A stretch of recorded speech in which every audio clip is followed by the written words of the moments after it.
Kinwestiyon sa Senado ang kawalan ng malinaw na sukatan ng hangganan ng West Philippine Sea. Giit ni Senador Rodante Marcoleta, dahilan ng mga pagtatalo ang kakulangan ng coordinates sa arbitral ruling. Agad naman itong pinanatan ng ilang mambabatas.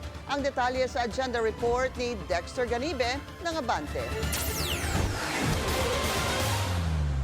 Sa muling pagsalang ng Senate Resolution No. 256 na kumukondena sa umunoy pambabastos at pananakot ng ilang opisyal ng Chinese Embassy sa mga tumutuligsa sa pambubuli ng China sa West Philippine Sea, kinuwestiyon ni Senador Rodante Marcoleta ang tamang sukat at lawak ng exclusive economic zone ng Pilipinas. The only reason, Mr. President, that I'm trying to specify the exact area of our exclusive economic zone, because the next question is, would the Honorable Senator agree that in law a claim to land or waters must be defined by metes and bounds?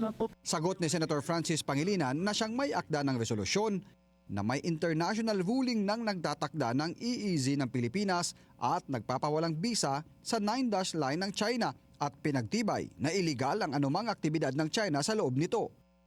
We already have an arbitrary ruling in our favor. So the metes and bounds is no longer debatable. The debate as to whether there are metes and bounds is moot. We can debate until kingdom come, but that will not change the arbitral ruling in our favor, Mr. President.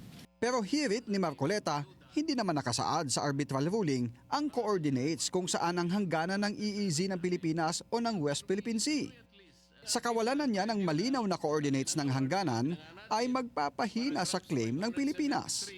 Ipinakita pa niya ang isang mapa na nagsasaad ng hangganan ng South China Sea na sana ito ang inaatupag ng mga opisyal na naatasang ipagtanggol ang West Philippine Sea para magpasa sa United Nations ng coordinates ng hangganan ng West Philippine Sea. Kaya po tayo nagtatalo dahil yung ating West Philippine Sea kailanman hindi mag-a-appear dyan hanggat hindi po nagagawa ni Commodore Tariela yung dapat niyang gawin. If we are unable to do that, baka mahirapan po tayong ipagtanggol hanggang saan ang sa atin. It has been resolved in our favor. What we have to now defend and uphold is the ruling. Pinaalala naman ni Senate Majority Leader Mig Zubiri na may 2 batas nang naipasa para sa baselines at sea lanes ng Pilipinas na inakda noong nakaraang Kongreso ni Senator Francis Tolentino. Hirit naman ni Senate President Tito Soto, yung ban China, meron silang coordinates? Yung 9-dash line nila? Wala. Wala eh. Tayo nga may baseline eh. May baseline na 10-dash line na. Oh, may coordinates ba? Wala eh. Tayo nga may baseline na survey law eh. Sila wala eh. Kung ano maangkinin kanila eh. bukod sa arbitral ruling, sinabi ni Pangilinan na mayroon ng administrative order at mga batas na nagtatakda ng mga hangganan ng teritoryo at EEZ ng Pilipinas. Sapat na batayan para kondenahin ang mga iligal na aktibidad ng China rito.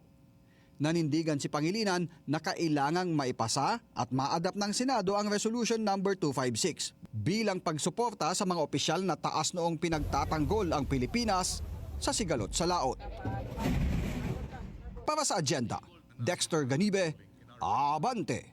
Mag-follow sa aming mga social media accounts at mag-subscribe sa aming YouTube channel para sa pinakahuli at eksklusibong mga balita.